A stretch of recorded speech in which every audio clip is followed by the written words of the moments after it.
오늘은 스위스가 부자연 나라가 될 수 있었던 이유에 대해서 이야기를 한번 나눠보도록 하겠습니다. 스위스는 지리적으로 산맥에 둘러싸여 있어 농업이 굉장히 어렵고 지하 자원도 부족한 척박한 환경을 가지고 있었습니다. 이러한 제약 속에서 스위스는 지금까지 여러 방법으로 생존을 위해서 독특한 길을 개척해왔습니다. 첫 번째로 용병 전통과 신뢰의 기반이 있었습니다. 15세기부터 19세기 스위스는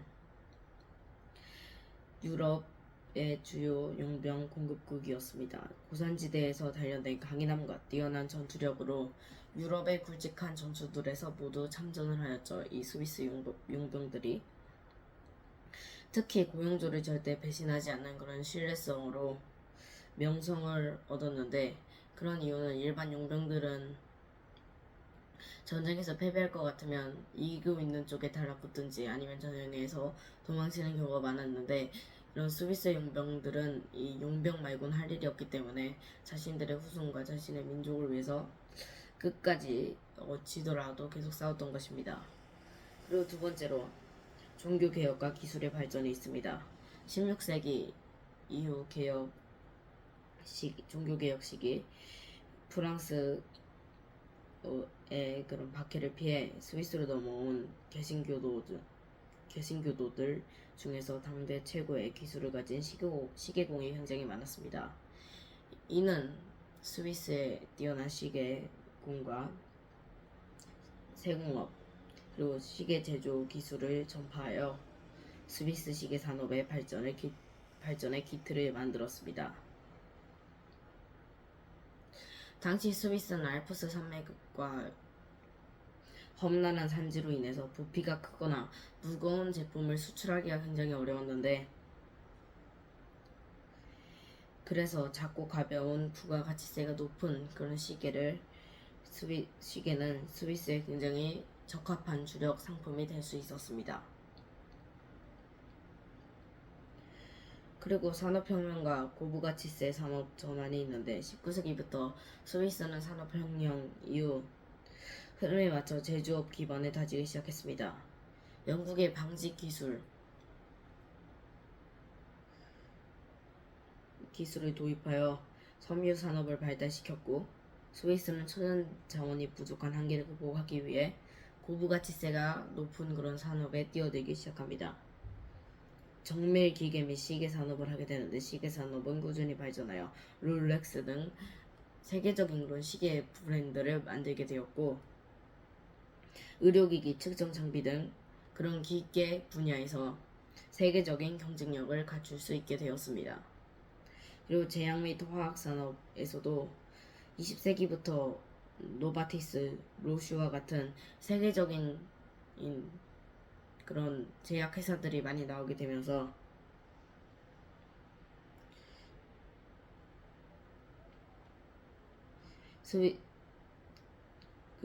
그런 기업들이 또 스위스에 본사를 설립하게 되면서 혁신적인 의약품 개발을 통해 세계 시장을 선도하게 되었습니다. 화학 산업 또한 스위스 경제의 중요한 축을 이루게 되었습니다. 네 번째로 영세 중립국 지위와 금융업 발전이 있습니다. 스위스는 영세 중립국이라는 지위가 경제 발전에 결정적인 영향을 미쳤습니다. 두 차례의 세계대전 속에서 스위스는 그 속에서 중립을 지키며 전쟁의 피해를 직접적으로 받진 않았습니다. 이러한 정치적 안정성으로 인해서 전 세계의 자본이 이 스위스의 은행으로 다 들어오고 있고, 이 스위스의 은행이 자신의 자산을 보호할 수 있는 안전한 피난처로 인식되어 전 세계 국경 간 자산의 상당 부분을 관리하는 금융의 허브입니다. 다섯 번째로 뛰어난 인적 자원과 혁신이 있습니다. 스위스는 높은 교육 수준과 연구 개발에 대한 지속적인 투자를 통해 우수한 인적 자원을 계속 양성해 왔습니다. 이는 혁신적인 기술과 제품을 개발하고 고부가치세 산업을 발전시키는데 굉장한 기여가 될 수 있었습니다. 다섯 번째로 관광 산업 발전이 있습니다. 스위스의 아름다운 자연 환경 그리고 특히 알프스 산맥은 일찍부터 유럽 귀족들의 휴양지로 각광받으며 관광 산업이 발달하는 계기가 되었습니다. 19세기부터 영국 사람들이 이 스위스의 알프스에 오게 되면서 그곳에 하이킹 등 알프스 관광이 시작되었고 산악열차, 케이블카 등 관광 인프라가 몰려들기 시작했습니다. 이처럼 스위스는 척박한 환경을 극복하고 융병 전통에서 비롯된 신뢰성, 종교 개혁으로 유입된 기술력, 영세 중립국의 지위에 의한 정치적 안정으로